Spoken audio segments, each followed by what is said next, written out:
أعوذ بالله من الشيطان الرجيم بسم الله الرحمن الرحيم وأوحي إلى نوح أنه لن يؤمن من قومك إلا من قد آمن فلا تبتئس بما كانوا يفعلون واصنع الفلك بأعيننا ووحينا ولا تخاطبني في الذين ظلموا إنهم مغرقون ويصنع الفلك وكلما مر عليه ملأ من قومه سخروا منه قال إن تسخروا منا فإنا نسخر منكم كما تسخرون فسوف تعلمون من يأتيه عذاب يخزيه ويحل عليه عذاب مقيم حتى إذا جاء أمرنا وفارت النور قل نحمل فيها من كل زوجين اثنين وأهلك إلا من سبق عليه القول وما آمن معه إلا قليل صدقت يا رب العالمين.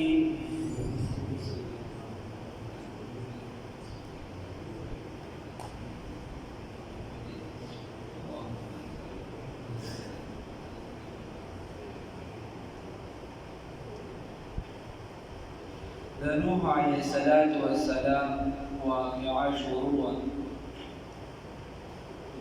او داغی تفصیلات مخکې صورتونو کې موږ څه ذکر کړی دي بلکې اکثریت واقعه موږ ذکر کړی دي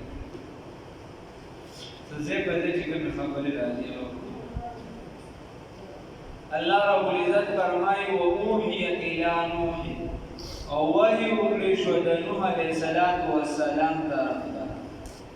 انه چې یقینا لن یؤمن هرگز هیڅ کله ایمان نه راوړي د قوم دستانه الا من مگر هغه څوک قد آمن چې ایمان یې راوړي یعنی مخکې ایمان راوړي بس دغه ایماندار دی بس څوک ایمان نه راوړي فلا تبتئس بس ته مه غمجن کېږه بما كانوا يفعلون په سبب د هغې چې دي څه کوي ځکه ورته ووایي چې دا پیغمبر چې دا ډېر زیات نرم دلی ډېر زیات نرم مزاج والی نو الله رب العزت ورته وایي ته غمجن کېږه ورته وایي واصنع الفلک جوړه کړه کښتۍ لره بأعیننا زموږ وړاندې زموږ د سترګو وړاندې یعنی زموږ په نګرانۍ کې موږ به درته هدایت درکړو ځکه دا عامه کښتۍ نه ده دا خاص کښتۍ ده موږ به درته چل ښایو ووحینا او زموږ په حکم سره ولا تخاطبني او ته جګه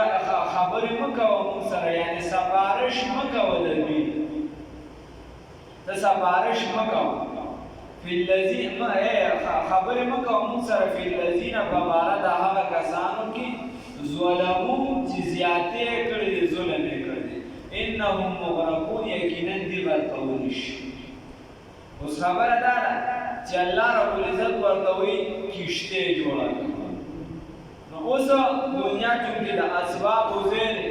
نوح علیه السلام کښتۍ تیارول شروع نو یو قول دا دی چې په 100 کاله کې دغه کښتۍ تیاره کړه بل دا دی چې په 30 کاله کې دغه کښتۍ جوړه کړه او هسې چې مضبوطو مفسرینو کوم لیکل کړي نو یوې چې 2 کاله کې کښتۍ تیاره شوې 2 کاله د کښتۍ 3 حصې وي 3 چته یو لاندې چت نو بعضې وایي چې په دې کې دا څاروي او دا مارغان وغیره دا ګډوډ په دویم چت کې سامان او په دریم چت کې مسلمانان او بعضی وایي چې په یو چت کې مارغان په بره سایډ کې په منځ کې مسلمانانو د دې چې کوم سامان وغیره و په لاندې کې ځناور د هغې نه یوه جوړه خو عام طور په دې کې خلک بیا مبالغه کوي چې ټول ځناور هغه ځناور چې کوم د هغې یعنې نسل خورېږي په نر او په ښځې سره تولید والا چې کوم نظام وي چې کوم د ګندګۍ او بل څه نه جوړېږي دغه ځناور نه کوم چې هغې کې د تولید ماده یې هغه په خپله نه جوړېږي هغه د یو بل نه پیدا کېږي راپیدا کېږي یعنې نسلي پروګرام چې په چا کې چلېږي نو هغه ځناور یې چې دی کشته کې وي بیا دې کې څخه عامې مشهورې کیسې دي په خلکو کې چې بیا شیطان چا پسې خطي او د خلکې پسې بله کیسې نو هغه شته خو داسې ډېره مضبوطه خبره نه ده اجباري نه ده بس مفسرینو بعضې رانقل کړي لکه قرطبي والا رانقل کړي خیر چې کله کشته تیاره شوله بیا وروستو د آیاتونو کې به راشي الله ربالعزت ورته وایي چې ځان سره مسلمانان هم واخله او دغې ته ورغلي اوس مسلمانان څومره ما تاسو د مخکې ویلو چې مضبوط قول لري چې سلو ته نه ورسېدلي 94 82 او 80 د دې مختلف روایتونه دي او د تورات یو قول د تورات وایي چې صرف 8 کسو ایمان راوړي او استاد محترم مولانا قاضي عبدالله صاحب دامت برکاته مولوي هغه وایي چې دا قول مضبوط دی خو خیر د مفسرینو باقي اقوال دي نو د سلو نه چې ډېر وړاندې نو به سلو پورې وي او دغه کسان چې دي دا په 950 کاله کې مسلمانان شوي الله رب العزت ورته وایي کشتۍ جوړه کړه نوح علیه السلام به چې کله کشتۍ جوړوله دي به ورپسې خندا کوله ورته به وي کلما مر علیه ملؤ من قومه هر کله به چې دا مشران ورتېرېدله دې قوم ته ورته سخروا منه دې پسې خندا قال ان تسخروا نوح علیه السلام ورته وایي چې تاسو مسخرې کوئ منا من پسې فإنا نسخر منكم من تاسو پسې مسخرې کوو لږ صبر وکړئ کما تسخرون لکه څنګه چې تاسو مسخره کوئ زر دې چې تاسو ته به معلومه شي چې دا عذاب چې دی دا د چا طرف ته راځي او شرموونکي عذاب او د همیشوالي عذاب نو نوح علیه السلام دغه کشتۍ جوړول شروع کړل او دغه کشتۍ چې ده اوږده وه چا د ګزونو حساب لګولو چا یو څه بل څه 525 فوټ پرې اوږده وه 525 او 87 یا 88 فوټ چې دی دا پلنه وه او په اوچتوالي باندې یعنې دنګوالي باندې 250 نیم دا کوټه وه 250 نیم بیا د کشتۍ کې دننه بیا څه خبرې کوي علما وغیره نو چې دغه کشتۍ ته الله ربالعزت ورته وایي ته وروخېږه او د ځان سره جوړې وخېږه د هر زنده سرونه یعنې دا کوم چې تاسو ته موي تولید والا نظام دی پکې دا یې ځان سره وروخېږه ورکړو چې کله نبي نوح علیه السلام ورته وایي چې د دې عذاب نور خبرې پکې مخکې تېرې شوي دي د قوم د عذاب نښه به څه موږ ته به څنګه پته لګي چې عذاب راځي هغه د حتی اذا جاء امرنا وفار التنور چې کله دا تنور چې دی دا جوش اوبه د دې په سر اړخ باندې راوړي یو لاندې طرف یو بره دا اوبه به دومره تېزې وي دا به کابو کېدوی نه دا به په دې بره خوله باندې راوړي چې کله راوړي نو بس ته پوه شه چې دا عذاب دی چې دی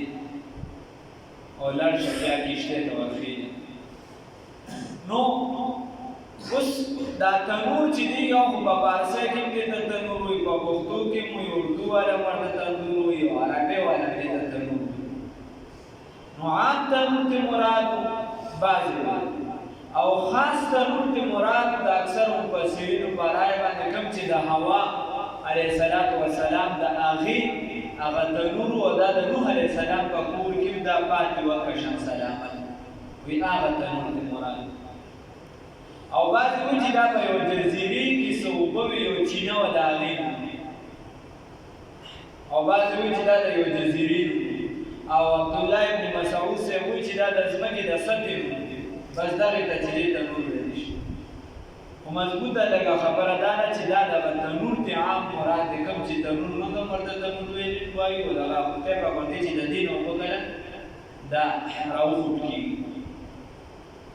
او بیا وکړي چې وایي چې هغه تنور هغه ځای اوس موجود دی بیا حضرت علی رضی الله تعالی عنہ چې په کوم کور کې وکړي چې د عمر رضی الله تعالی عنہ په زمانہ کې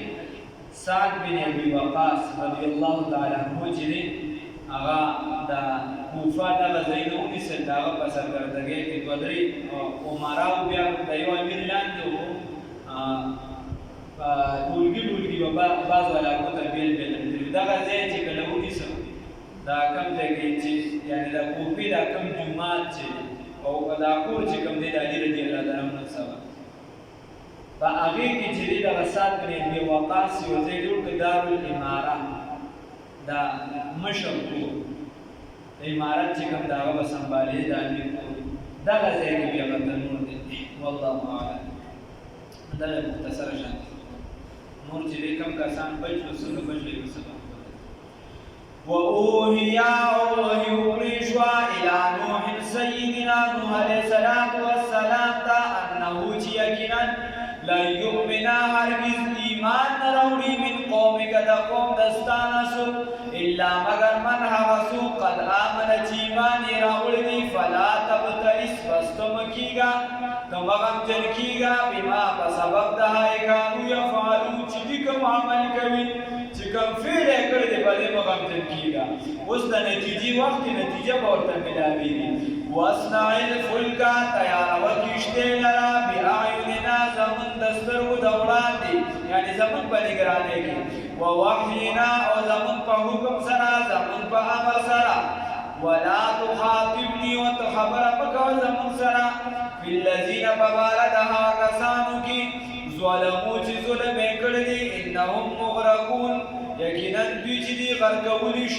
غرقولی شي یا انهم یقینا دي مغرقون غرق دي د خدای په فیصله کې بس دي غرق شوي دي د خدای په فیصله شوي دي ويصنع الفلك وتيارول وی کشتۍ لرا وكلما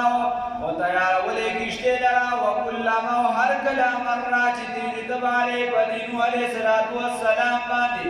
ملعون مشران من قومه دا قوم د نوح علیه السلام نه سفیرون ټوکې مسخرې به کولې منه د نوح علیه السلام پسې د باسي به کولې دا اوج میدان د موږ د بګي ګوټو باندې ملاويږي او یا بګي کشته جوړه موږ د بګي ګوټو باندې ملاويږي او بګي کشته جوړه قال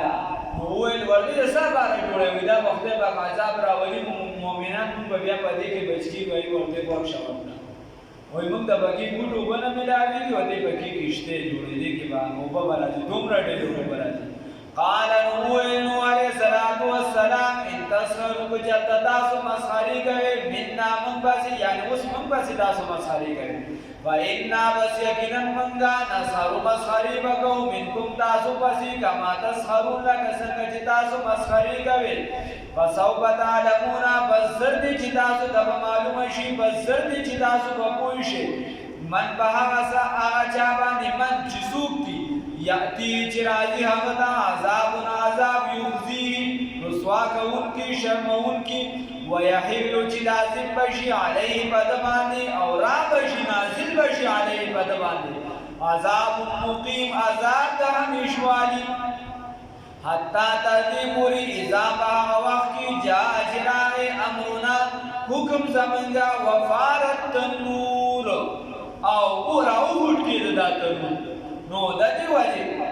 د دې امت مثالم د کشته چې څوک دې ترادن نشو دا بچ څوک چې دینه بار پادشاه بغل کی بیا شیخ ابن عربی رحمه الله فرمایي ابن عربی سے وایي چې دا دنیا د انسان دا بدن ټول د مادي سيزونو نه ډک دی ټول مادیات او که چېرته دا انسان چې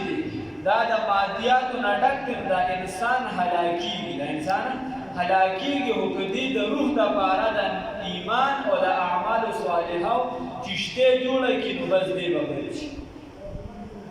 او حضرت ادریس علیه السلام پس یو قول منسوب دی ادریس علیه السلام چې د دنیا ټول وبدي د دنیا ټول وبدي او انسان پکې تباہ کیدونکي انسان پکې